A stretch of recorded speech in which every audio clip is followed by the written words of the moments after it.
Amber Alert updates in 5, 4, 3, 2, 1. Good afternoon to you, everyone. Hi, my name is Pastor Charles Williams, and I'm the founder and creator of the concept known all over the world today as the Amber Alert system here in the United States, Amber Alert EU throughout all of Europe, and the Child Rescue Alert in other parts of the world today. And this is your Amber Alert update. 5, 4, 3, 2, 1. Well, let's start today from Pennsylvania, where last night there was an Amber Alert issued for a mother and her child. I'm pleased to announce that it was successfully resolved over the late night hours, and the child was found safe. Secondly, the Amber Alert that was issued late last night out of the great state of Texas for a child with Down syndrome has been successfully resolved, as the child was found safe and is now back in the proper custody of their parents. Thirdly, I want to talk to you just a little bit about the Amber Alert out of Camden, Mississippi regarding 2-year-old Myra Lewis. There's authorities are still following all leads that come in, but today, as of this day, we still have no solid leads to go on. And all during this time, Erica Lewis, who is Myra Lewis's mother, still sits in jail awaiting a court appearance on a probation violation, which took place when authorities came into the home looking for Myra Lewis, and they found a gun. They found her husband's hunting rifle in the house. Well, as a result of that, Miss Erica Lewis was on a previous probation violation. She was on a previous probation charge for welfare fraud, and as a result, they turned the tables on her and picked her up and placed her in custody, and she has been sitting in jail now for over a month. Her next court appearance will be May 19th, nearly another month out. In the meantime, her daughter is still missing, and authorities are asking anyone with any information concerning 2-year-old Myra Lewis right here to please contact the local FBI there in Jackson, Mississippi, if you have any information or any tips. There is a $20,000 reward that is still on the table for the safe return of 2-year-old Myra Lewis from Camden, Mississippi, missing since March 1. Let's look at the Amber Alert now out of Washington, D.C. Let's see the updates here out of Washington, D.C. for 8-year-old Relisha Rudd, young lady right here. These two girls, they almost look like twins, but they're not. Okay. However, they share something in common. They were both abducted on the same day, March 1. They share something else in common. Neither one of them have been found, and they were abducted. Both of them were abducted without a trace. That's something here we just haven't put our finger on it yet.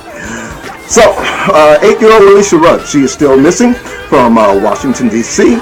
And as we all know, the story, this 8-year-old child, she was abducted by her godfather, known as Khalil Tatum, who was later found dead in Kennyworth Park there in Washington, D.C., after he, in turn, killed his wife.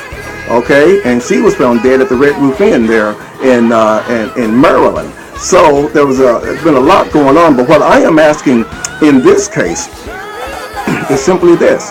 Now that Mr. Tatum, we know and has been confirmed as being dead, we would like to know how many rounds were spent from his gun. Okay, if there was anything more than the amount of rounds that was spent on his wife and the amount of rounds that was found in his body, if those two match, then we may be looking for a Relisha Rudd that is alive. But if there are more than what was in her body and what was in his body, if there were more rounds spent than that, then we may be looking for a deceased Relisha Rudd. Only the police department holds that information as a result of the autopsy on both of the bodies. So if the police chief Lanier there in D.C. would be so kind as to release that information to the public, it would give us a better direction. It would narrow the scope of of us helping to look for Relisha Rudd. I know many child advocates that are very much hot on this case, but we need all of the information released so that we can go in the proper direction. Next, I have been asked, and other child advocates have been addressing and weighing in on the fact of how we can keep our children safe in these perilous times, if you will. And I believe, many of them have said, hey, well, let's just use a whistle. I'm sorry, they've said, hey, teach our child stranger danger, teach our child this, teach our child that. But look, here's what I say. If you have a Latino child and he says danger in Spanish, people in English ain't gonna know what he's saying. If you say help in English and there are nothing but Latinos around, they're not gonna know what you're saying. So watch this. How about a whistle?